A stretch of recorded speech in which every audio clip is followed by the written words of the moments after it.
For my victory, I thank God, yeah, Baba. I thank God, yeah. For my business, I thank God, yeah, Baba. Shalom, shalom, shalom. Yesu ni Bwana. Semina, semina, semina. Semina ya biashara na kazi. Kingdom Business, Mathayo 6:33. Kingdom Jobs, Mathayo 9:36-37. Mfumo mpya wa biashara. The future business to learn is Kingdom Business. The future business to learn is Kingdom Business. Inakukaribisha. Yesu mwana Daudi. Yesu mwana Daudi. Yesu mwana Daudi. Okay, tuende kwenye kipindi chetu cha pili. Somo letu la leo linasema nini? The power of secret. Nguvu ya siri. Kuna nguvu kubwa sana ndani ya siri ya kila jambo. Unapojua siri ya jambo fulani, milango imefunguka. Siri ni ufunguo wa kufungua milango. Siri ni ufunguo. Tumesema code number ya siri iliyoko ndani ya Biblia ambayo Yesu alifunulia ni Mathayo 6:11 na Mathayo 6:33. Hiyo ni code number 61133. Tuanze na Mathayo 6:11. Nataka uangalie siri iliyoko hapo. Hiyo ni code number. Kinisikiliza kwa makini sana. Hiyo ni code number. Inasema utupe leo riziki yetu. Tupe mkate wetu wa kila siku.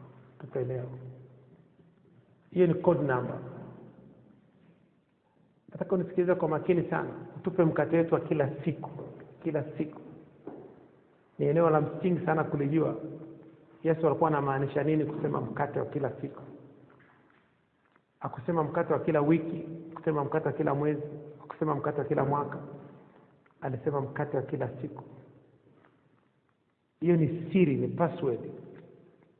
Rehema za Mungu ni mpya kila siku asubuhi. Kila siku asubuhi. Maombolezo sura ya 3 mstari wa 22 mpaka 24. Ni kwa nini atuangamini? Kwa sababu rehema za Mungu ni mpya kila siku. Maombolezo sura ya 3 mstari wa 22 mpaka 24. Tunaposema mkate wetu wa kila siku, ni kila siku asubuhi unapoamka. Hii ni nguvu ya siri. Kila siku unapoamka asubuhi, inabidi uombe Mungu akupe mwongozo wa kiungu. Kila siku asubuhi akupe divine direction, akupe mwongozo wa kiungu. Ndio maana Yesu anasema omba hekima ya kila siku. Leo kuna hekima ya leo. Kulikuwa kuna hekima ya jana na kuna hekima ya leo. Hekima ya jana ifanye kazi leo. Kwa sababu anasema omba mkate wako kila siku. Omba hekima ya kila siku. Omba ufahamu wa kila siku. Omba maarifa kila siku. Omba furaha ya kila siku. Kila siku asubuhi inabidi ukiamka uombe mwongozo wa kila siku. Tunaomba wateja wa kila siku, yani wateja wa jana sio wa leo kwenye biashara yako. Yani lazima kila siku asubuhi uamke uombe mwongozo wa kila siku. Kwa sababu ukisoma kwenye kitabu cha Ayubu 36, Ayubu 38 mstari wa 12 na 13, neno la Mungu linasema, Ayubu 38 mstari wa 12 na 13, je, umeiamuru asubuhi tangu siku zako zilipoanza? Umeajulisha mapambazuko mahali pake, yapate kuishika miisho ya nchi, waovu wakung'utwe wakae mbali naye. Usipoamka asubuhi ukaomba hekima ya hiyo siku, hekima ya tarehe 14 mwezi wa 6 mwaka 2020, ni ngumu wewe kufanya vizuri siku hii ya leo. Kubali kupata mwongozo. Kumwomba Mungu akupe ufahamu wa siku ya leo. Kumwomba Mungu akupe akili ya biashara ya siku ya leo.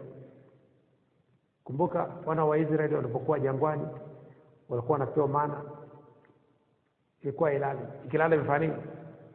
Imeoza. Walikuwa wanapewa mkate wa kila siku, mana walikuwa wanapewa fresh kila siku. Lazima umwombe Mungu akupe fresh wisdom, fresh anointing kila siku unaamka asubuhi. Baraka zinaanzia kwenye giza. Baraka zinaanzia kwenye giza. Siku inaanza kwa taratibu za kidunia, siku inaanza saa 6 asubuhi. Yaani pale saa inapobadilika inaanza kusema AM saa 6 usiku.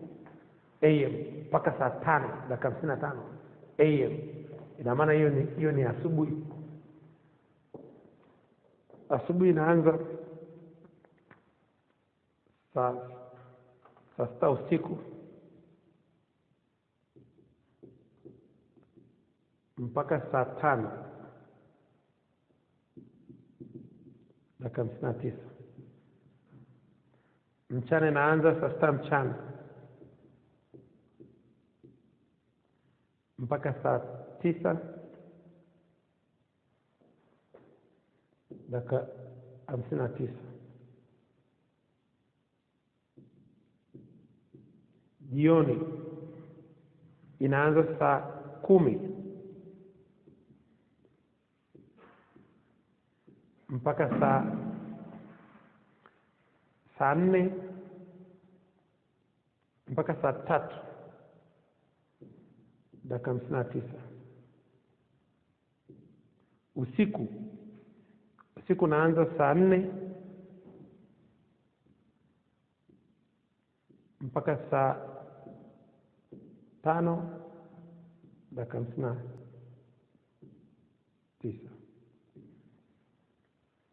Kwamba lazima ujue kabisa kwamba majira hapa ni asubuhi, hapa ni mchana, hapa ni jioni, hapa ni usiku.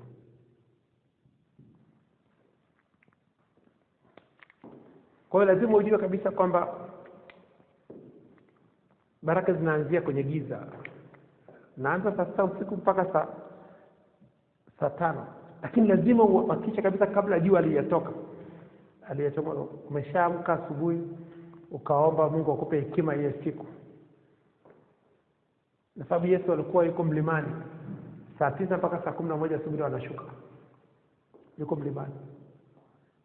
Kwa sababu anaomba hekima hiyo siku mpya inayokuja kabla jua halijatoka. Sasa haiwezekani leo umelala jua limekuta kitandani. Hiyo haijakaa vizuri. Kwamba lazima ujue Yesu aliposema omba mkate wa kila siku, omba hekima ya kila siku. Rehema za Mungu ni mpya kila siku. Omba kile kitu unachokitaka kabla jua halijatokeza. Kwa sababu anakuambia, je, umeamuru asubuhi tangu siku zako zilipoanza? Umeyajulisha mapambazuko mahali pake yapate kuishika miisho ya nchi? Waovu wakung'ute wakae mbali naye. Ile muovu anasababisha ubaki kwenye usingizi. Ile mgao wako upite, wachukue wao. Ule mgao wako wanachukua wao. Wanatamkile siku yako uovu. Na unaamka unasema, kwa sababu watu wengi sana wanasemaga Jumatatu sio siku nzuri. Wanasema Blue Monday. Umeshasikia kitu wanalaani ile Jumatatu. Watu wengi wamelaani sana Jumatatu. Wanabariki sana Ijumaa. Kama Marekani wanabariki sana Ijumaa na Jumamosi. Kwa sababu Ijumaa ndo wanaenda kwenye madisco, wanaenda kwenye party, wanaenda kuvuta raha, wanaenda kufanya nini uovu.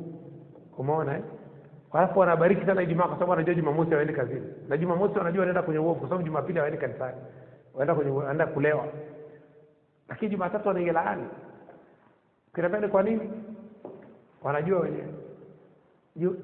Mwanzo wa siku ni Jumapili. Kwamba lazima uibariki siku yako. Wiki yako lazima uibariki. Wiki inaanza Jumapili. Kwa hiyo lazima uibariki. Sasa lazima uhakikishe kwa Yesu anaposema kwamba utupe riziki yetu ya kila siku. Unaomba Mungu akupe hekima ya kila siku. Akupe ufahamu wa kila siku. Kila siku kuna ufahamu wake. Huwezi kutumia hekima ya jana kwenye biashara leo. Watu wengi sana wanatumia hekima zilizooza siku mpya. Huwezi kuweka wine divide mpya kwenye kiriba cha nini? Cha zamani. Ndio maandiko yanasema itapasua, kwa sababu ule mvinyo utapasua na pressure. unaweka mvinyo mpya kwenye kiriba kipya, unaweka mvinyo mpya kwenye kiriba kipya. Sasa leo hii watu wengi wanaweka mvinyo mpya kwenye kiriba cha zamani, unapasua ile mfuko. Vitu vyao viendi kwa sababu hawaombi hekima ya kila siku, hawaombi ufahamu wa kila siku, hawaombi maarifa ya kila siku, hawaombi upendo wa kila siku, hawaombi furaha ya kila siku, hawaombi amani ya kila siku, hawaombi. Wao wanatumia ile ya jana.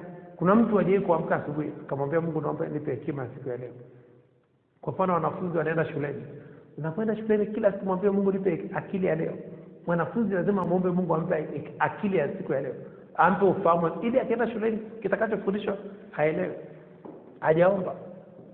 Nakuta mtoto afanye vizuri shuleni kwa sababu mzazi inabidi amwamshe mtoto asubuhi, amwambie, anamfundisha jinsi ya kuomba. Mungu ampe akili. Daniel alimuomba Mungu ampe akili ili apate nini? Ufahamu.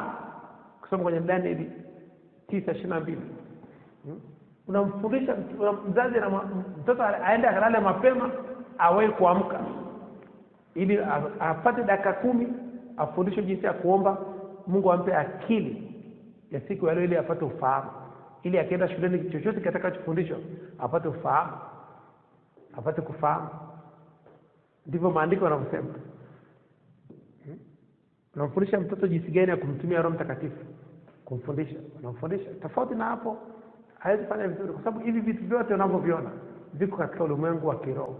Yaani kila mtu unayemwona duniani Mungu anamuongoza kwa remote control. Tuko pamoja? Kuna remote inakuongoza wewe ambayo ni Mungu ameishika. Sasa ukiwa remote yako sio Mungu ameshika, utaongozwa na nani? Na yule Mungu, na shetani atakuongoza. Kwa sababu atakayewahi kushika remote yako ndio atakayewahi kufanya nini? Kukuongoza. Kwa mfano sasa hivi tumekaa sitting room, kuna TV kwa kule mbele. Mwenye nguvu ni yule aliyeshika nini? Remote. Ndio anayebadilisha nini? Channel. Shetani anabadilisha channel yako kila saa, anabadilisha channel. Na Mungu anabadilisha channel yako kila saa, anabadilisha channel kwenye akili yako. Kwa sababu Mungu anajua kabisa kwamba leo unatakiwa uende sehemu fulani, anabadilisha channel. Nenda sehemu fulani. Unataka kufanya kitu fulani, anabadilisha channel. Na utaona unafanya hivyo kama Mungu anavyokuelekeza. Na shetani anafanya hivyo, anakuonesha, anabadilisha channel. Unaenda kubeti, unaenda Kaaba, unaenda nyumba Kaaba, anabadilisha channel. Anakuingizia zile channel zinazobadilika ni hamu, anakubadilisha nini? Hamu. Naona elekea huko mahali akili yako inapoenda ndiko mwili wako utakapokuwa. Mwili wako unafuata mahali akili yako inafanya nini? Inapoenda. Kwa lazima uangalie nani ameshika remote yako. Ukiamka asubuhi, chora miduara mitatu. Wa kwanza hapa andika Mungu, wa pili hapa andika wewe, you. Wa tatu hapa andika shetani. Alafu angalia una masaa 12 ya mchana. Kila ukifanya kitu cha Mungu, kiamka asubuhi chora miduara mitatu. Ukifanya kitu cha Mungu, weka tiki hapo. Ukifanya kitu chako, weka tiki hapo. Ukifanya cha shetani, weka tiki hapo. Alafu jioni angalia ni wapi umeweka tiki nyingi. Angalia kuna mduara gani ambao umeweka tiki nyingi. Utakuta ni wa kwako na wa shetani. Kwa Mungu hamna tiki za moja. Leo ukiamka asubuhi ili ujue kwamba masaa yako 12 ya mchana, na usiku kwenda kulala. Usiku ikifika usiku, chora miduara mitatu. Kuanzia saa 12 jioni mpaka saa 12 asubuhi. Weka tiki. Fanya kitu. Ukiamka ukafanya maombi usiku, weka tiki ya Mungu kwenye duara na Mungu. Ukiona umelala usingizi masaa mengi, weka tiki kwenye kwako. Ukiona umeenda kwenye Kaaba, kwenye baa usiku ukaenda kulewa, weka tiki kwenye fuata shetani. Alafu angalia ni masaa mangapi umetumia kwa shetani, masaa mangapi umetumia ya kwako, na masaa mangapi umetumia kwa Mungu. Utaona kabisa na kuongoza, unapata mwongozo mzuri.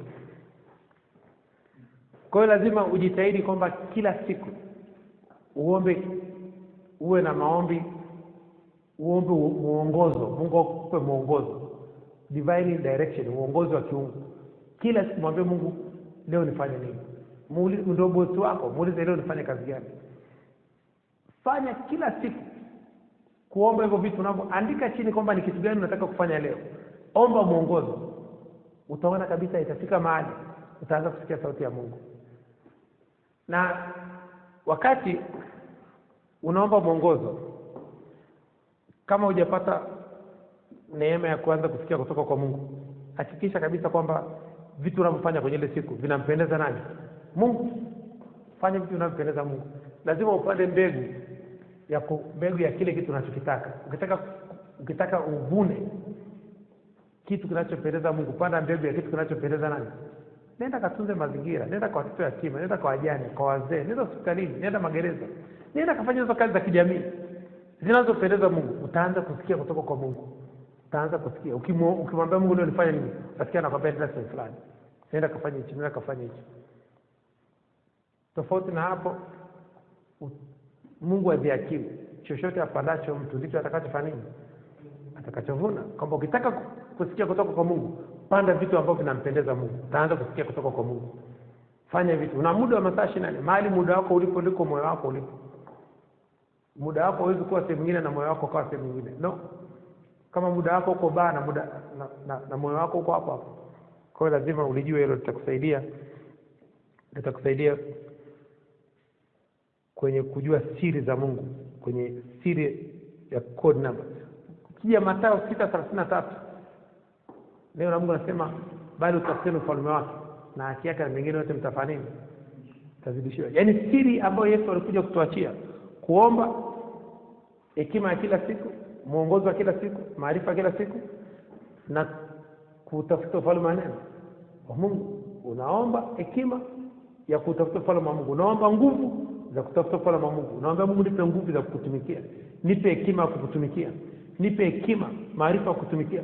Unaomba maarifa ya kila siku ya kumtumikia Mungu. Watu wangu wanaangamizwa kwa kosa nini? Kwa maarifa. Kwamba unaomba mwongozo, leo nifanye nini kwenye eneo lako, kwenye kazi yako. Leo Mungu nifanye kazi gani? Atakwambia nenda kwa watoto yatima, nenda katunze mazingira, nenda kafanye kitu fulani. Kitu Mungu atakachokuambia, atakachokuagiza, nenda kafanye kitu fulani.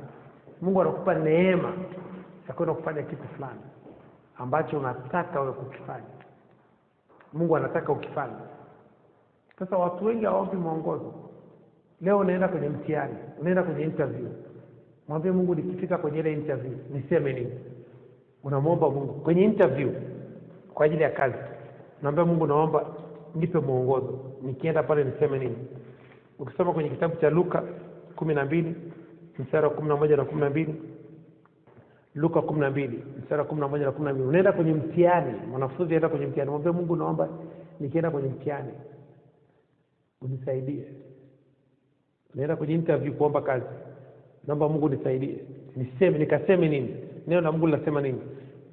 Luka 12 mstari wa 11 na 12, na watakapowapeleka ninyi mbele ya masinagogi na maliwali na wenye mamlaka, msifadhaike kwa kuwaza maneno yenu jinsi mtakavyojibu au kusema, kwa kuwa Roho Mtakatifu atawafundisha saa ile ile yawapasayo kuyasema. Roho Mtakatifu atawafundisha saa ile ile yawapasayo kuyasema. Kwa sababu uliomba mwongozo kwamba nikifika kwenye ile ofisi, kwenye ile kampuni, niseme nini? Niseme nini? Anakuambia ni utakapokuwa pale, Roho Mtakatifu atakwambia nini cha kusema. Wewe fika kwanza eneo la tukio. Mungu hawezi kuambia kitu cha kusema nyumbani.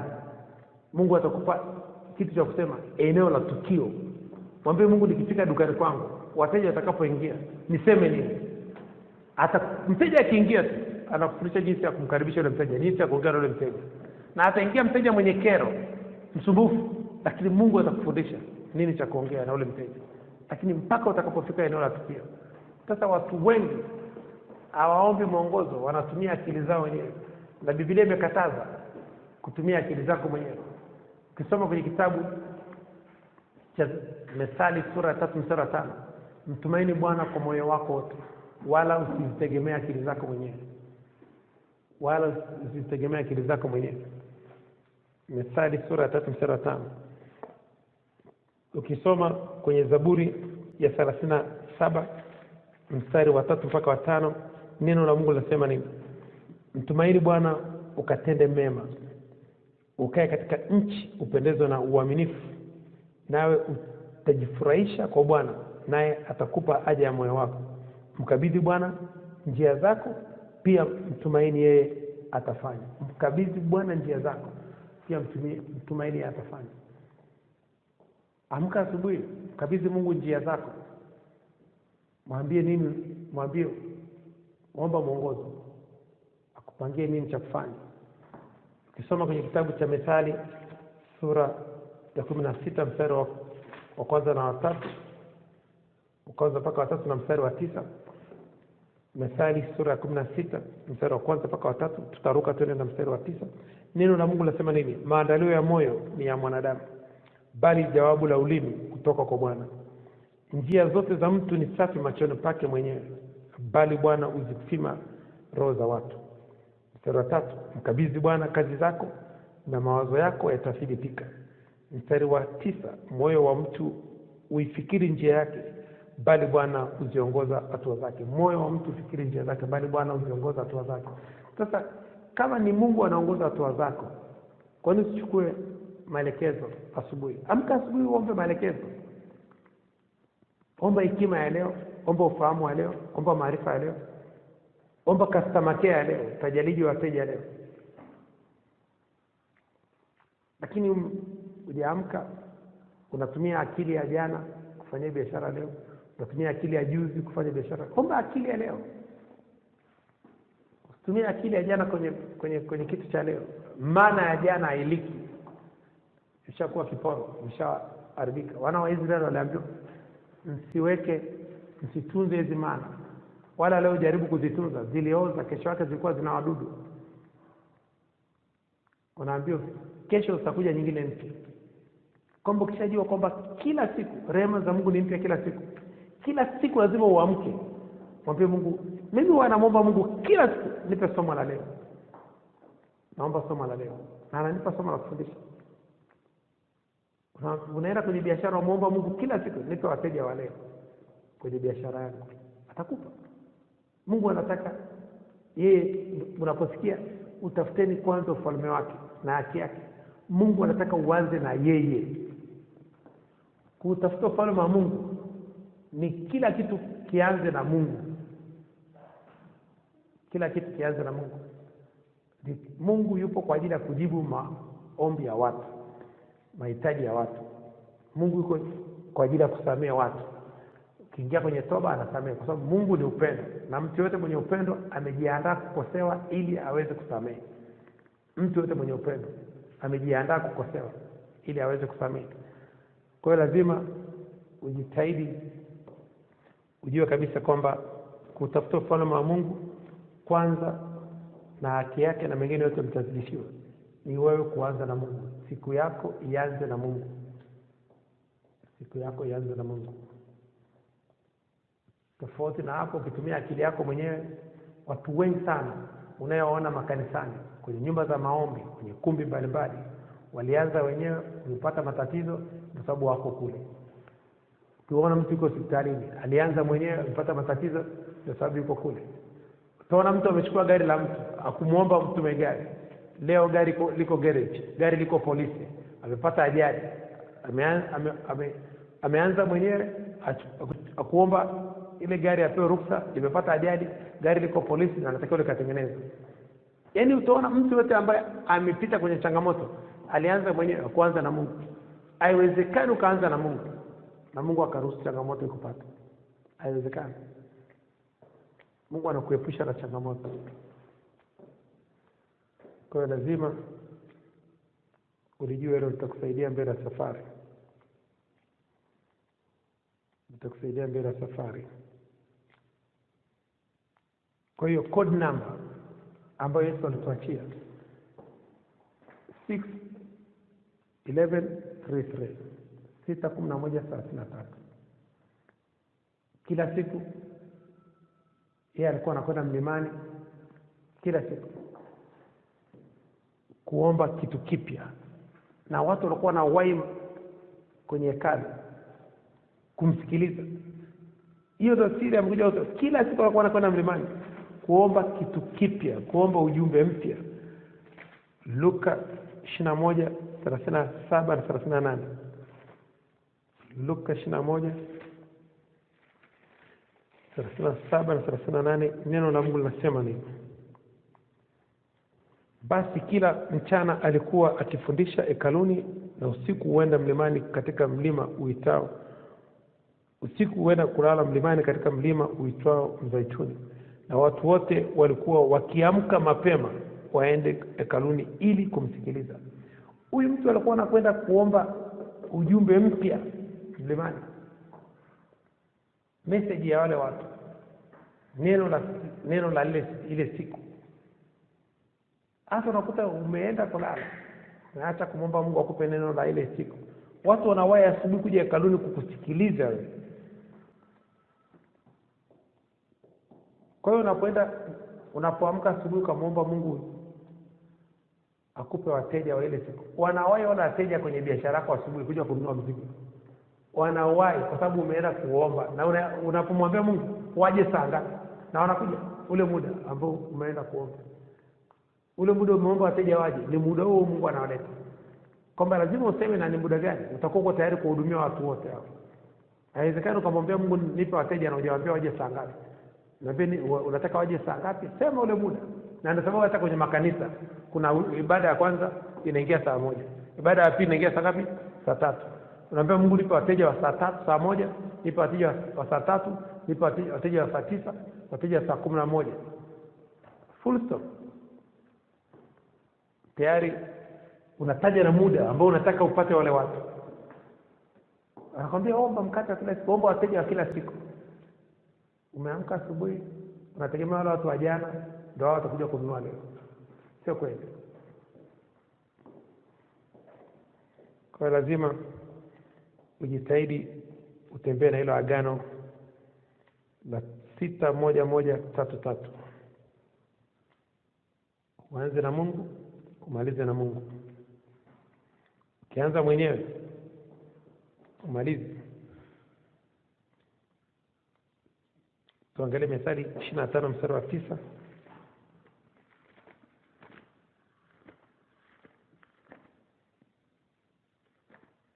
Hilo neno la siri. Mathayo 6:11, Mathayo 6:33. Methali 25:9, neno la Mungu lasema nini?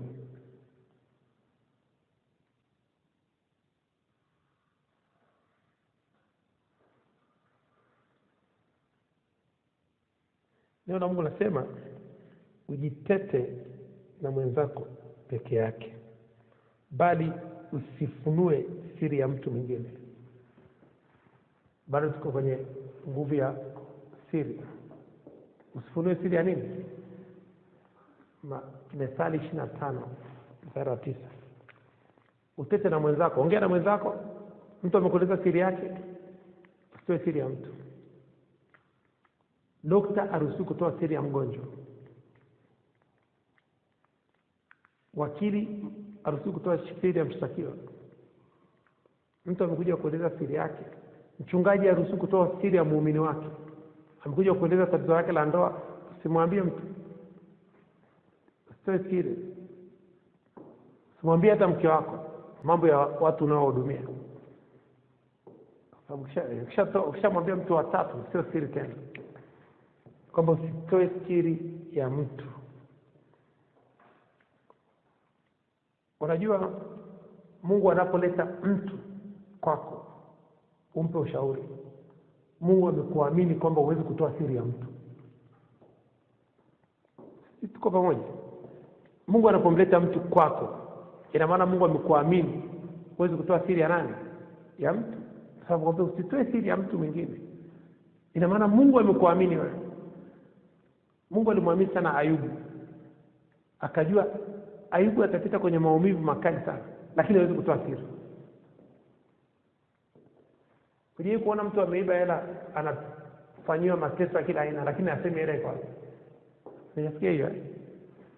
Mtu ameiba hela ya benki, ameiba hela ya kampuni nyingi tu, ameficha mahali, anateswa na polisi, lakini hatoi siri. Anachomwa na moto, hatoi siri. Kwa sababu anajua, anachokijua ni kwamba hata kama angelitumia miaka 50 asingelipata ile pesa. Ni vizuri ukateseka miezi wakakutesa kwa muda wa mwezi mmoja na pesa kubaki nayo. Tuko pamoja? Kwa sababu angeliteseka miaka 50 na singelipata nini? Anakubali kuteseka kwa mwezi mmoja. Polisi wamtese lakini atoe siri. Tuko pamoja? Kwani Yesu alikubali kuteseka lakini hakutoa siri. Unajua kwa nini Yesu alikubali kuteseka hakutoa siri? Aliambiwa na shetani, ukiniabudu mimi nitakupa mali zote. Hakutoa siri. Angetoa siri angelikubali. Watu wa sasa hivi tuwaambia umpe hela atoe siri, anafanya nini? Anatoa. Simona mtu yote anafanya maagano ya kichawi anakubali kutoa siri. Anamkataa Mungu aliye hai, anamkubali Mungu aliyekufa. Ndio jinsi ile anatoa siri. Kwamba Mungu, akiona Mungu anakupitisha kwenye eneo fulani, anajua uwezi kutoa siri. Anajua kwa sababu anakutengeneza ili usitoe siri. Mithali 11 mstari wa 13 neno la Mungu linasema nini? Mithali 11:13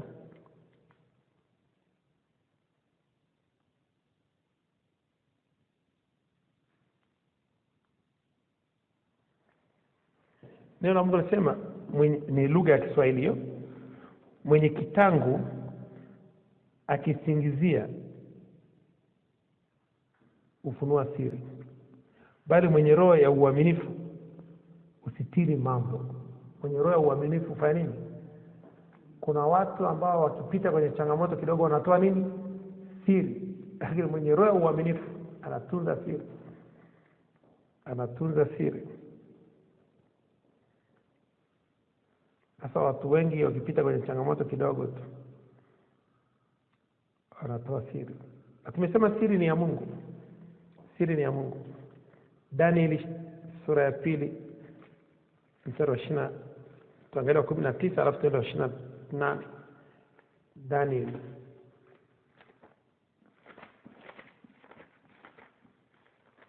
Danieli sura ya 2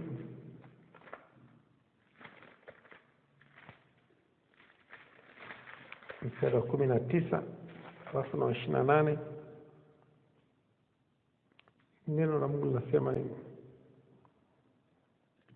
Ndipo Danieli alipofunuliwa siri hiyo katika njozi ya usiku, basi Danieli akamwahidi Mungu wa mbinguni. Danieli akajibu. Nakumbuka Danieli atoa siri. Danieli Nebukadreza aliota ndoto, mfalme aliota ndoto, alafu akaisahau. Akaita wachawi wake wote akawaambia wafanye nini? Wamfunulie ile ndoto ina maana gani. Sasa Danieli ndo akafunulia ile ndoto. Mungu akampa siri Danieli kwamba siri ile ndoto ni kitu gani. Tuko pamoja? Kwamba unaweza kuota ndoto inakuja kwa mafumbo, ndoto inakuja kwa siri, lakini kuna takiwa ile ndoto mtu aweze kuitafsiri ile ndoto kwamba ina maana gani. Kwa Danieli aliweza kutafsiri ndoto ya mfalme Nebukadreza, ndoto ambayo Mungu akampa siri ile ndoto, kwamba siri ya maisha yako ni Mungu anajua. Na ili Mungu akupe siri ya maisha yako lazima umtumikie. Sababu unaweza kuangaikia siri ya maisha yako kwa muda wa miaka 20. Abraham aliangaikia siri ya maisha yake kwa muda wa miaka 75 mpaka Mungu alipomwambia ondoka nyumbani kwa baba yake. Kumbe siri ya Abraham ilikuwa ni kuondoka nyumbani kwa baba yake. Tuko pamoja? Inaweza kuwa siri yako kufanikiwa ni kuondoka wapi? Arusha. Tuko pamoja? Kumbe umekaa Arusha, kumbe siri ni kuambia nini? Ondoka Arusha. Nenda Dar es Salaam, nenda Tanga, nenda Nairobi. Kifika kule unakutana na mpenyo wako. Kwamba siri ya Abraham ilikuwa ni kufanya nini? Kuondoka nyumbani kwa babake na katika nchi ya babake. Akaondoka. Sasa Adamu ameangaikia siri yake kwa muda wa miaka 75. Sasa ukimtumikia Mungu atakupa siri yako. Atakwambia ondoka hapo. Atakwambia fanya kitu fulani. Na maisha yanabadilika. Siri ya Abraham ilikuwa ni kuondoka. Na wewe inaweza kuwa siri yako ni kuondoka. Umekaa mahali zaidi ya miaka 10 Arusha na ufanye vizuri. Mwambie Mungu akupe siri yako. kama alivyompa Abraham siri ya kuondoka nayo akupe siri, alivyompa Suleiman siri hekima na wewe akupe siri.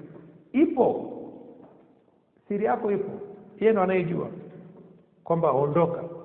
Anakwambia mimi ni Bwana Mungu wako, nikufundisha njia ya kupata nini? Faida.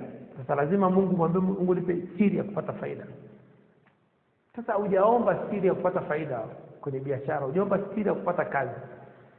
Wewe unaomba kazi baada ya kuomba siri ya kupata kazi. Wewe unaomba Mungu akupe biashara baada ya kuomba Mungu akupe siri ya kufanya biashara. Unaomba Mungu akupe huduma baada ya kumwomba Mungu akupe siri ya huduma. Kwa sababu kuna siri ndani yake, kila kitu nyuma yake kina siri. Hakuna kitu kisichokuwa na siri nyuma yake. Kwa mfano siri ya hii nyumba hapa ni ramani. Hii nyumba ina ramani. Siri ni nini? Ni ramani. Sasa huwezi kuwa na nyumba bila ramani. Sasa watu wanaomba Mungu ampe nyumba baada ya kumwambia Mungu ampe ramani. Mungu atakupa nyumba namna gani? Mungu akupe ramani kwanza. Ukishaona ramani ndio umepata nini? Umeshapata nyumba. Umeshapata nyumba. Ni kwa mfano unataka hela. Unataka fedha. Ukitoka hapo ukaenda kwenye kituo cha watoto yatima, ukaenda kufanya kazi lisali moja tu, ukamwambia Mungu nataka shilingi milioni 1 kwa ile lisali moja, na ni umeshafanya kazi kimvuli, utaiona hiyo milioni 1. Utaiona. Haiwezekani, kwa sababu ukishafanya ile kazi tu umeandika chini kwamba lisali moja ni shilingi milioni 1 ya Kitanzania, utaiona. Atafungua mlango. Atafungua mlango kupata milioni 1. Kwa sababu hapa duniani ni vitu viwili tu vinavyowapata watu wote. Kila mtu, haijalishi umesoma hujasoma, vitu viwili tu. Hiyo ni siri pia. Hiyo ni siri nyingine. Ni vitu viwili tu. Ukisoma kitabu cha Mhubiri 9:11. Vitu viwili tu vinavyowapata watu wote. Neno la Mungu linasema haijalishi, hii ni siri. Hii siri inampata kila mtu. Ukishagundua hii siri kwamba inapata kila mtu, unaanza kufanyia kazi. Neno la Mungu linasema nikarudi na kuona chini ya jua. Nikarudi na kuona chini ya jua ya kwamba si wenye mbio washindao katika michezo, wala si walio hodari washindao vitani, wala si wenye hekima wapatao chakula, wala si watu wa ufahamu wapatao mali, wala si wenye ustadi wapatao upendeleo, lakini wakati na bahati wapata watu. Lakini muda na bahati wapata watu wote. Muda na nini? Na Biblia Kiingereza inasema time and chance.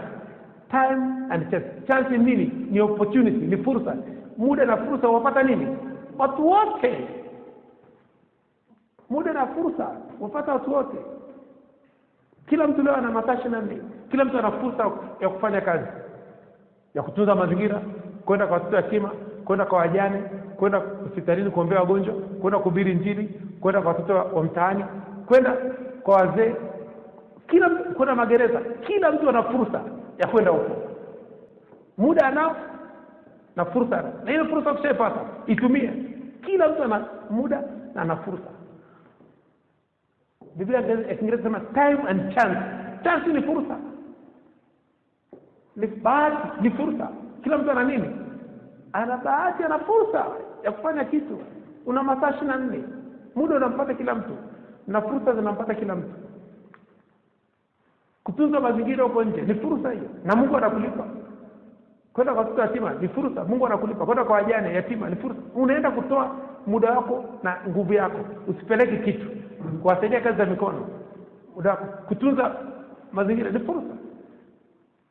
Kwenda magereza kuwatia wafungwa moyo na kuwaeleza neno la Mungu ni fursa. Kwenda hospitalini kuombea wagonjwa ni fursa. Inampata kila mtu hizo fursa. Hiyo ni siri. Hiyo ni siri, ni nguvu ya siri. Ukishajua siri kama hiyo, huwezi kufa maskini. Kumtumikia Mungu nini? Ni fursa. Na kila mtu inampata kila mtu. Hiyo ni fursa inampata kila mtu kumtumikia Mungu. Kumtumikia Mungu. Kumtumikia Mungu sio kuhubiri tu. Kuhubiri tu ni sehemu moja hapo ya kutumikia Mungu. Hizo kazi zote za mikono za kijamii ni kumtumikia Mungu. Chochote ambacho haulipwi na mwanadamu, unamtumikia nani? Mungu. Chochote ambacho mwanadamu hakulipi, unamtumikia. Unafanya kwa moyo wako wote na kwa nguvu zako zote na kwa akili yako na kwa nafsi yako. Hiyo ni Mungu anafanya nini? Anakulipa. Huko ndio kumtumikia Mungu. Chochote utakachokifanya cha kijamii kumtumikia Mungu.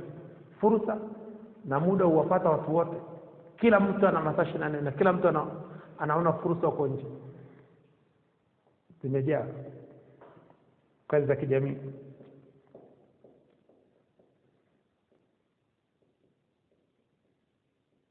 Na fursa, tafsiri nyingine ya fursa ni kuona kwa macho na kuamini kwa moyo. Hiyo ndio fursa. Ndio siri ni kuona kitu kwa macho na kuamini kwa moyo. Unaona kwa macho yako na kuamini. Hiyo ni siri. Mungu alimwambia Yeremia. Tuangalie kitabu cha Yeremia. Yeremia sura ya kwanza mstari wa 11 na 12.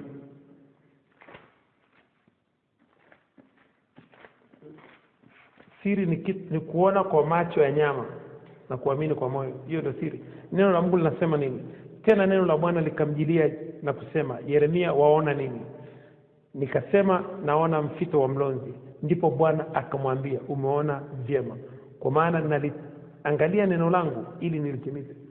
Unaona kuna kitu umeona. Umeona mazingira ni machafu. Ukaamini kwa moyo wako kwamba naweza kutunza mazingira. Hiyo ni siri. Kwa sababu hiyo ni siri. Na utafanikiwa. Kuna kitu umeona kimekaa vibaya na ukaamini kwa moyo wako, hichi kitu naweza kufanya. Hiyo ni siri.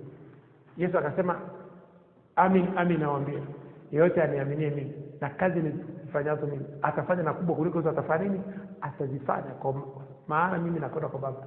Sasa mpaka uone kwanza, alafu ukiamini kwa moyo kwamba hichi kitu naweza kufanya na utafanya. Sasa ukiamini kwa akili yako utafanya, utaona aibu. Amini kwa moyo wako.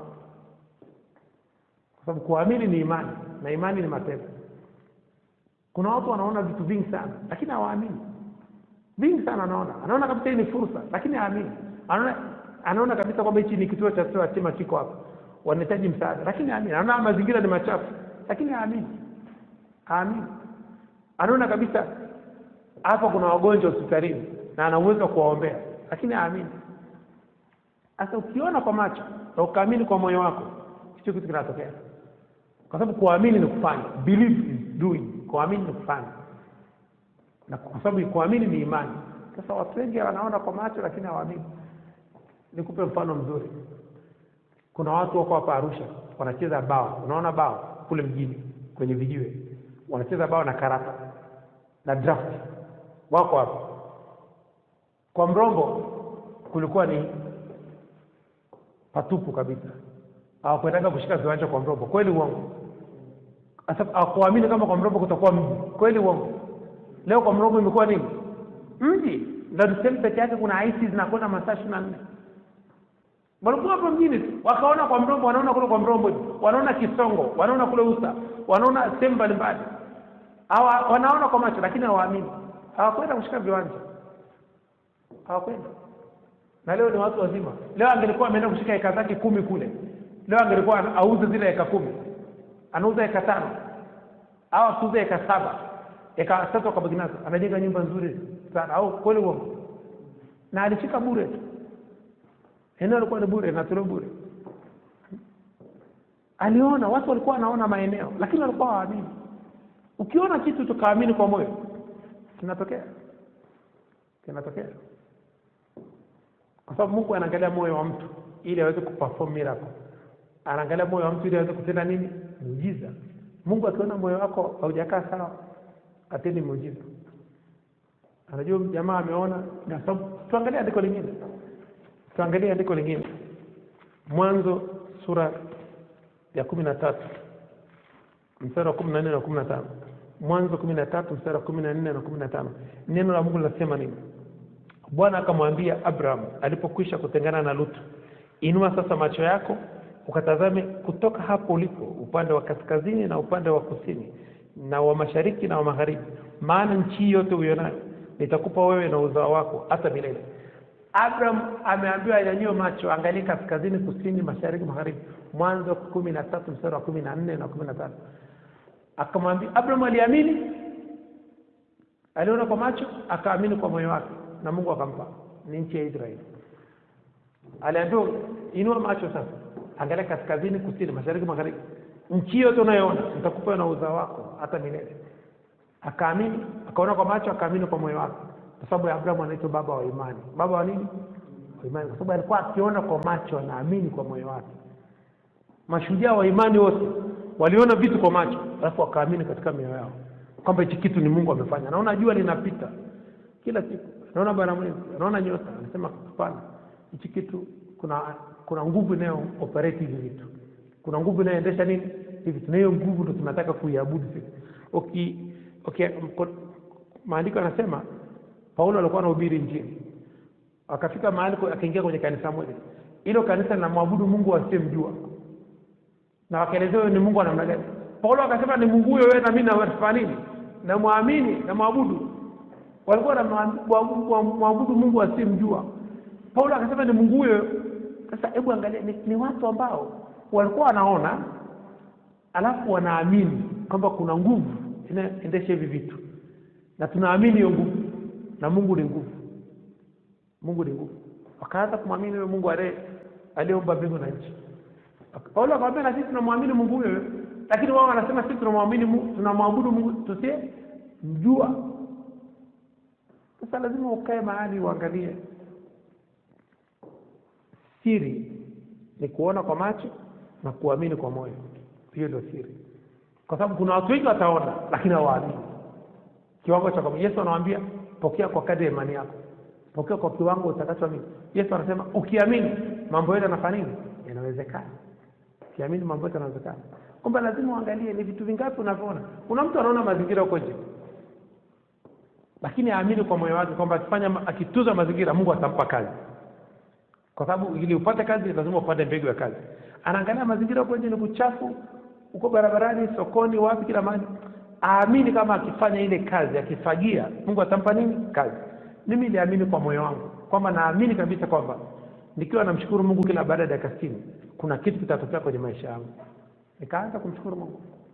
Niliamini nikiingia kwenye toba kwa muda mrefu kuna kitu Mungu atafanya kwenye maisha yangu. Na Mungu amefanya. Na Mungu amefanya. Kwamba ni wewe ukiona na uamini. Kuna vitu sio lazima uamini kitu ambacho ukiona. Amini kwanza vile unavyoviona. Amini tu mazingira. Mungu alimwambia Adam. Alimtoa Adam akamweka kwenye bustani Eden. Akamwambia elimu inafanya nini? Aitunze. Adam aliona bustani. Aliona na akafanya nini?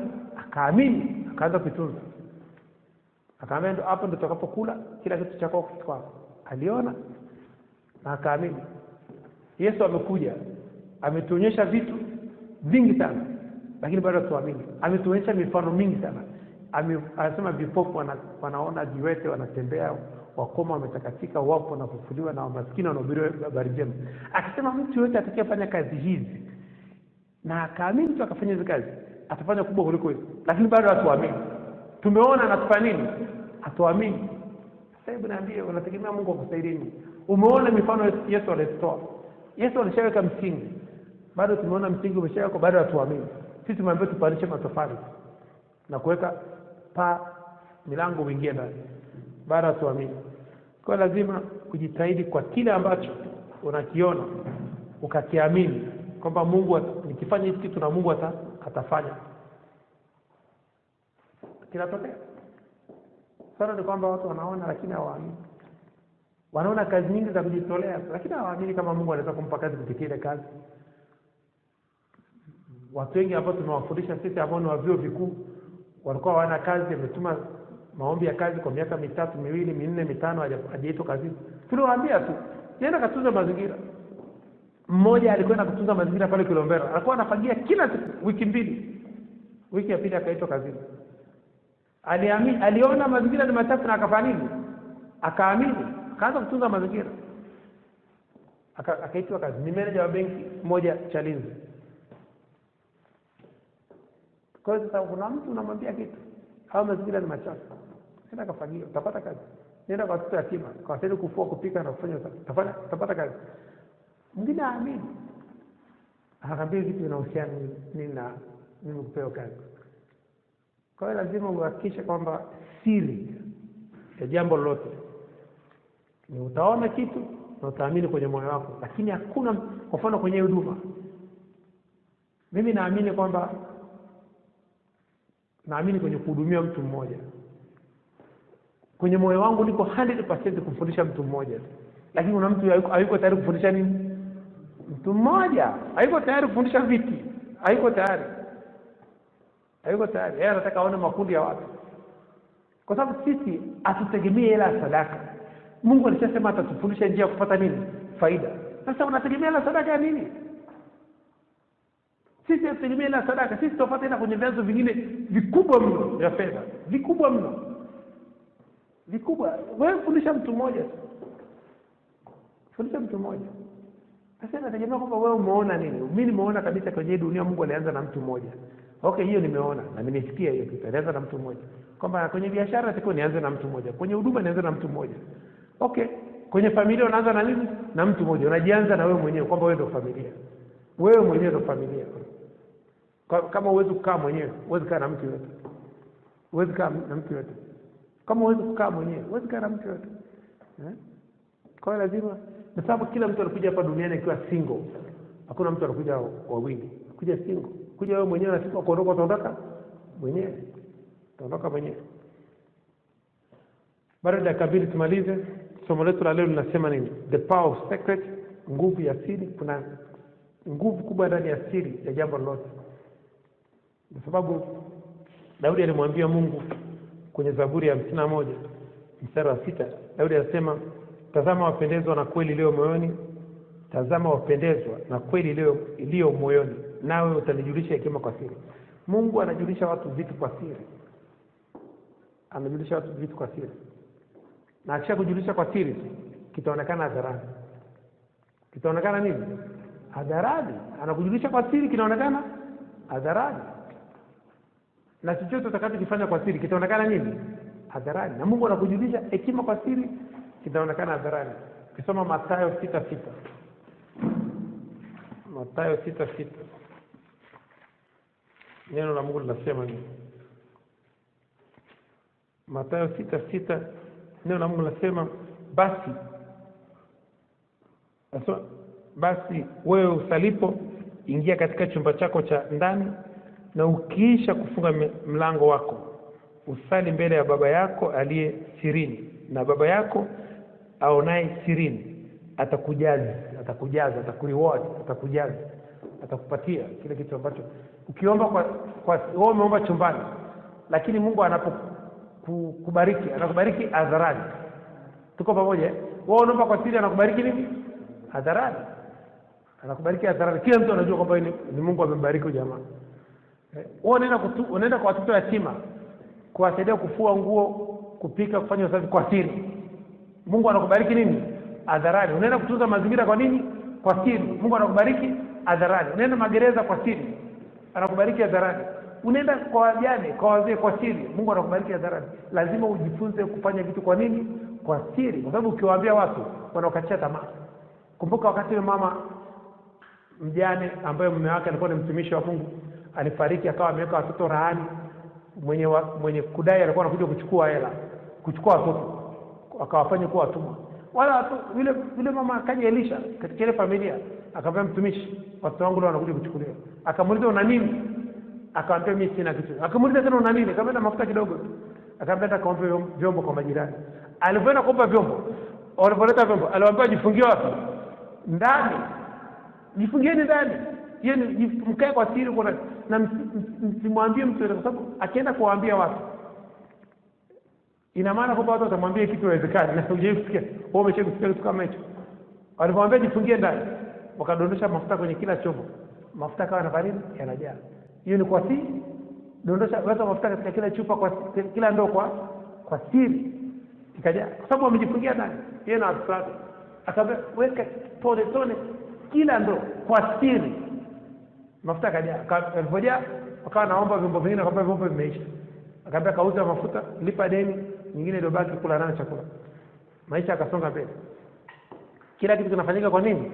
Kwa siri. Nenda kafanye kitu, kumtumikia Mungu kwa siri, atakubariki hadharani. Atakubariki hadharani. Watu wengi, hiyo ndio nguvu ya siri. Unamtumikia Mungu kwa siri. Kwa mfano sasa hivi sisi tunamtumikia Mungu kwa siri. Siku Mungu akitubariki, atatubariki nini? Hadharani. Watu wataona tuna helikopta, tuna mandege, tuna mabenki, tuna makampuni, tuna makanisa chungu zima. Watu wanaokoka, tunasaidia watu, tunatoa misaada dunia nzima. Mungu anatubariki nini? Lakini wakati tunamtumikia Mungu tunamtumikia kwa nini? Kwa siri. Watu wanashangaa jamaa wametokea wapi? Hao ni Freemason. Tutapewa kila aina majina.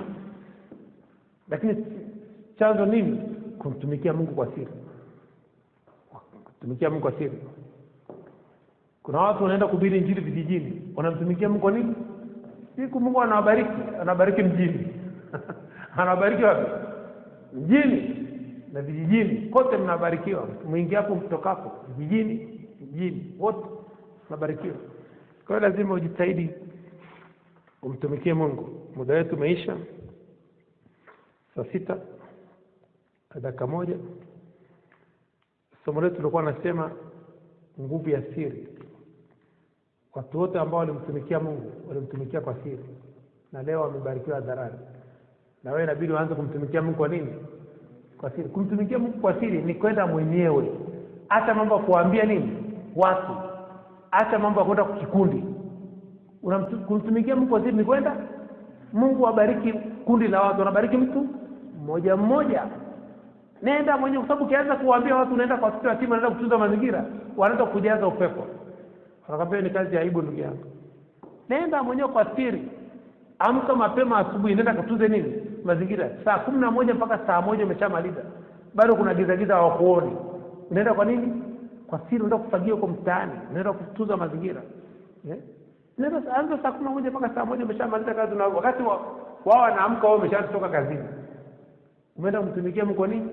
Kwa siri. Nenda kwa watoto yatima. Kafanya kazi saa 11 mpaka saa 1.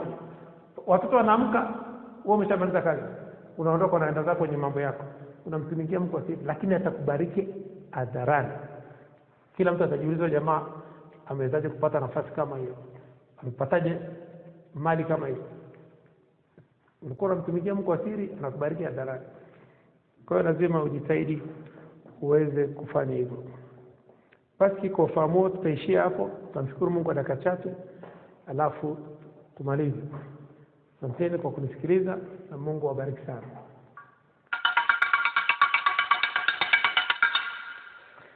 Baba Jehova, katika jina la uweza la Yesu Kristo wa Nazareth. Baba Jehova, katika jina la uweza la Yesu Kristo wa Nazareth. Baba Jehova, katika jina la uweza la Yesu Kristo wa Nazareth. Mtakatifu, mtakatifu, mtakatifu, Mungu wa Bwana wetu Yesu Kristo, Baba mtukufu, Mungu wa Abraham, Isaka na Yakobo, Mungu wa wanafunzi wote wa Kingdom Business Clubship duniani. Baba Jehova, tunasema asante. Mungu wa kila mtu mwenye pumzi, kila mtu mwenye mwili, na msifu Bwana katika jina la uweza la Yesu Kristo wa Nazareth. Roho Mtakatifu, tunasema asante. Asante kwa siku mpya leo uliofanya kwa ajili yetu. Tunafurahia na kushangilia katika jina la uweza la Yesu Kristo wa Nazareth. Asante Roho Mtakatifu, kwa majira ya saa 6 tunafurahia na kuyashangilia katika jina la uweza la Yesu Kristo Nazareth. Asante Roho Mtakatifu kwa mwaka 2019, mwaka 2020, mwaka 2100. Asante Roho Mtakatifu kwa mwezi wa 5, sana kwa mwezi wa 6, sana kwa mwezi wa 7. Asante Roho Mtakatifu kwa tarehe 14 ya mwezi wa 5 mwaka 2020. Asante kwa tarehe 14 ya mwezi wa 6 mwaka 2020. Asante kwa tarehe 14 ya mwezi wa 7 mwaka 2020. Asante kwa tarehe 14 ya mwezi wa 6 mwaka 2100 katika jina la uweza la Yesu Kristo Nazareth. Roho Mtakatifu, tunasema asante. Asante kwa siku ya jana, asante kwa siku ya leo, asante kwa siku ya kesho. Asante kwa majira ya saa 5, asante kwa majira ya saa 6, asante kwa majira ya saa 7. Tunabariki ya majira ya saa 6 na kuyatakasa kwa damu ya Yesu Kristo Nazareth. Tunabariki ya majira ya saa 6 na nuru ya Kristo, afya ya Kristo, utajiri wa Kristo katika jina la uweza la Yesu Kristo Nazareth. Tunabariki ya majira ya saa 6 na hekima ya Kristo, ufahamu wa Kristo, maarifa ya Kristo, mafunuo ya Kristo, ujuzi wa Kristo, ubunifu wa Kristo. Tunabariki ya majira ya saa 6 na siri za Kristo katika jina la uweza la Yesu Kristo Nazareth. Tunabariki ya majira ya saa 6 na upendo wa Kristo, amani ya Kristo, furaha ya Kristo, uaminifu wa Kristo. Nabariki majira saa 6 na matumaini la Kristo katika jina la uwezo wa Yesu Kristo Nazareth. Roho Mtakatifu tunasema asante. Tunafungua malango ya saa 6 kwa damu ya Yesu Kristo Nazareth. Tunafungua malango ya akili ya Kristo, fahamu wa Kristo. Tunafungua malango ya kujifunza. Tunafungua malango ya siri za Kristo katika jina la uwezo wa Yesu Kristo Nazareth. Tunafungua malango ya afya ya Kristo na nguvu za Kristo. Tunafungua malango ya spidi ya Kristo, ya kufikiri, ya kutafakari neno la Kristo, kusoma neno la Kristo, kusikiliza neno la Kristo, kuandika neno la Kristo katika jina la uwezo wa Yesu Kristo Nazareth. Roho Mtakatifu tunasema asante. Asante Roho Mtakatifu kwa kutufungulia malango ya hekima ya Kristo, fahamu wa Kristo, maarifa ya Kristo, mafunuo ya Kristo, ujuzi wa Kristo, ubunifu wa Kristo. Asante Roho Mtakatifu kwa kutufungulia malango ya siri za Kristo katika jina la uwezo wa Yesu Kristo Nazareth. Asante Roho Mtakatifu kwa kutufungulia malango ya siri za Kristo katika biashara, katika kazi, katika huduma, katika jina la uwezo wa Yesu Kristo Nazareth. Asante Roho Mtakatifu kwa kutufungulia malango ya upendo wa Kristo, imani ya Kristo, matumaini ya Kristo, uaminifu wa Kristo, furaha ya Kristo, amani ya Kristo katika jina la uwezo wa Yesu Kristo Nazareth. Asante Roho Mtakatifu kwa siri za Kristo ulizoweka mbele yetu, tunazifurahia na kuzishangilia katika jina la uwezo wa Yesu Kristo Nazareth. Asante Roho Mtakatifu kwa furaha ya Kristo ulioiweka mbele yetu, tunafurahia na kushangilia katika jina la uwezo wa Yesu Kristo Nazareth. Asante Roho Mtakatifu kwa hekima ya Kristo ulioiweka mbele yetu, tunafurahia na kushangilia katika jina la uwezo wa Yesu Kristo Nazareth. Asante Roho Mtakatifu kwa maarifa ya Kristo ulioiweka mbele yetu, tunayafurahia na kuyashangilia katika jina la uwezo wa Yesu Kristo Nazareth. Asante Roho Mtakatifu kwa kutufungulia malango ya kazi, malango ya biashara, malango ya huduma. Asante kwa kutufungulia malango ya wasaidizi wa maono yetu, wasaidizi wa ndoto zetu. Asante Roho Mtakatifu kwa kutufungulia malango ya nuru ya Kristo, afya ya Kristo, utajiri wa Kristo, kibali cha Kristo mbele ya Mungu na mbele ya wanadamu, miujiza ya Kristo, ishara na maajabu katika jina la uwezo wa Yesu Kristo Nazareth. Asante Roho Mtakatifu kwa kutufungulia malango ya utukufu wa Kristo, heshima ya Kristo, baraka za Kristo, ujasiri wa Kristo, neema ya Kristo kufanya kazi kupita watu wote katika jina la uwezo wa Yesu Kristo Nazareth. Asante Roho Mtakatifu. Asante Mungu Baba Jehova, asante Roho Mtakatifu kwa kutuamsha asubuhi ya leo, kwa kutupa pumzi, kutupa afya, kutupa nguvu, kutupa uzima, kutupa akili ya Kristo, kutupa fahamu wa Kristo, kujitambua katika jina la uwezo wa Yesu Kristo Nazareth. Asante Roho Mtakatifu. Hakuna kama Jehova, hakuna kama Yesu Kristo Nazareth, hakuna kama Roho Mtakatifu. Wewe ndio Mungu wa miungu, Baba wa baba, mfalme wa wafalme, wewe ndio mwanzo na mwisho. Roho Mtakatifu ndio Mungu uliyefanya mbingu na nchi kwa fahamu zako, kwa hekima yako, kwa maarifa yako. Roho Mtakatifu ndio Mungu uliyetandaza nchi juu ya maji. Roho Mtakatifu ndio Mungu ulioongoza wana wa Israeli jangwani, ukakipa kila kiumbe chakula chake. Roho Mtakatifu ndio Mungu uliyefanya mianga mikubwa, jua litawala mchana, mwezi na nyota zitawala usiku. Roho Mtakatifu ndio Mungu uliyegawa bahari ya Shamu, ukawavusha wana wa Israeli katikati yake katika jina la uwezo wa Yesu Kristo Nazareth. Roho Mtakatifu ndio Mungu ulioua wazaliwa wa kwanza wa Misri, kwa uwa ufalme mashauri katika jina la uwezo wa Yesu Kristo Nazareth. Roho Mtakatifu ndio Mungu uliyesema na iwe nuru, na iwe nuru, na ikawa nuru katika jina la uwezo wa Yesu Kristo Nazareth. Roho Mtakatifu, wewe ndio Mungu uliyemwongoza Yesu Kristo Nazareth jangwani kwa siku 40, akafunga usiku na mchana, akajaribiwa na ibilisi, akashinda majaribu yote kwa kishindo katika jina la uwezo wa Yesu Kristo Nazareth. Roho Mtakatifu ndio Mungu uliyemfufua Yesu Kristo Nazareth kutoka katika wafu katika jina la uwezo wa Yesu Kristo Nazareth. Roho Mtakatifu ndio Mungu uliyotufufua katika ukiwa, katika giza, katika utupu, katika maskini, katika magonjwa katika jina la uwezo wa Yesu Kristo Nazareth. Roho Mtakatifu ndio Mungu uliotusamea maovu yetu yote, ukatuponya na magonjwa yetu yote kwa damu ya Kristo Nazareth. Roho Mtakatifu ndio Mungu uliotusamea madeni yetu yote ya kiroho na ya kimwili kwa damu ya Kristo Nazareth. Roho Mtakatifu ndio Mungu uliotukinga dhidi ya magonjwa ya virusi vya corona, ajali na mambo mengine ya kidunia kwa damu ya Kristo Nazareth. Roho Mtakatifu ndio Mungu wa Bwana yetu Yesu Kristo, Baba tukufu, Mungu wa Abraham, Isaka na Yakobo. Unastahili sifa, unastahili hekima, unastahili nguvu, unastahili uweza, unastahili kuabudiwa, unastahili shukrani, unastahili utukufu, unastahili heshima, unastahili baraka, unastahili utajiri katika jina la uwezo wa Yesu Kristo Nazareth. Roho Mtakatifu tunasema asante kwa kutufungulia siri ya Kristo ya katika biashara, katika kazi, katika huduma katika jina la uwezo wa Yesu Kristo Nazareth. Roho Mtakatifu tunasema asante. Pokea sifa, pokea utukufu, pokea heshima, pokea shukrani zetu. Roho Mtakatifu tunasema asante kwa kujibu maombi yetu. Tunaamini na tumepokea katika jina la uwezo wa Yesu Kristo Nazareth. Roho Mtakatifu tunasema asante. Asante Roho Mtakatifu. Roho Mtakatifu asante kwa ajili ya watumishi wako walioko mahali hapa na wanaotusikiliza kupitia njia ya mtandao. Neno lako linasema abarikiwe yeye asomaye na kusikiliza maneno ya unabii na kuyashika yaliyoandikwa humo, kwa maana wakati karibu. Roho Mtakatifu, watumishi wako walioko mahali hapa na wanaotusikiliza kupitia njia ya mtandao wametoa muda wao kusikiliza neno lako, kusoma neno lako, kuandika neno lako. Roho Mtakatifu, ninakuomba bariki kazi za mikono yao, bariki biashara zao, bariki huduma zao, bariki ndoa zao, bariki nyumba zao, bariki muda wao, bariki imani zao, bariki chochote watakachotia katika mikono yao kikapata kufanikiwa katika jina la Yesu Kristo Nazareth. Roho Mtakatifu, tunasema asante kwa kujibu maombi yetu, tunaamini na tumepokea katika jina la Yesu Kristo Nazareth. Roho Mtakatifu, tunakaribisha tena katika majira ya saa 6. Uwe mwalimu wetu, tufundishe njia zako, utuoneshe njia zako, tufundishe siri zako, utuoneshe siri zako katika jina la Yesu Kristo Nazareth. Utupe akili ya Kristo tupate ufahamu wa Kristo, tupe akili ya Kristo tupate akili ya Kristo ya kutafuta kwanza ufalme wa Mungu na haki yake, na mengine yote tutazidishiwa. Tupe akili ya Kristo tupate akili ya Kristo ya kukomboa wakati, kwa maana zamani hizi za uovu. Utupe akili ya Kristo tupate siri za Kristo katika jina la Yesu Kristo Nazareth. Utupe akili ya Kristo tupate neema ya Kristo ya kufanya kazi ya Yesu, kazi ya Adam na kazi ya Injili katika jina la Yesu Kristo Nazareth. Roho Mtakatifu, tunasema asante. Pokea sifa, pokea utukufu, pokea heshima, pokea shukrani zetu. Asante kwa kujibu maombi yetu, tunaamini na tunapokea katika jina la Yesu Kristo Nazareth. Roho Mtakatifu, tunakukaribisha katika majira ya saa 6, uwe mwalimu wetu katika vipindi vinavyoendelea. Tupe akili ya Kristo tupate ufahamu wa Kristo. Karibu Roho Mtakatifu, katika jina la Yesu Kristo tunaomba na kushukuru. Haleluya, amen. Tutaenda kwenye sala ya toba dakika 1. Tutasema Yesu mwana Daudi mara 3. Nikisema jina langu Billy Mushi, unasema jina lako. Turudia maneno. Yesu mwana Daudi, Yesu mwana Daudi, Yesu mwana Daudi. Mimi Billy Mushi, naomba nirehemu, naomba nirehemu, naomba nirehemu. Unisamehe makosa yangu yote, unisamehe dhambi zangu zote, unisamehe maovu yangu yote, uniponye na magonjwa yangu yote, unisafishe kwa damu yako takatifu. Kuanzia leo ninakiri nimekuwa kiumbe kipya, ya kale yamepita. Futa jina langu kwenye kitabu cha mauti, andika jina langu kwenye kitabu cha uzima.